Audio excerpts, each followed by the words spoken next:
everyone, my name is Awesome Matthew, and this is how you make an awesome bubble blower. So you start off, you need a straw, you need a straw, you need a pencil, you need a cup of polystyrene. Is that what it's called? Polystyrene or foam, yeah. Yeah, and then you also need a rubber band and a washcloth with lots of holes in it. You start off by grabbing the cup, and then you grab the cloth, put it on. You might want two people to help you. Hold it like this and put the rubber band down.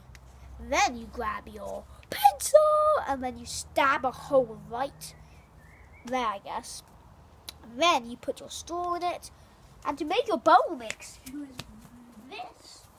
You need any type of water and some washing liquid, and then you put it, and then you do this. You drip it in, and then this happens.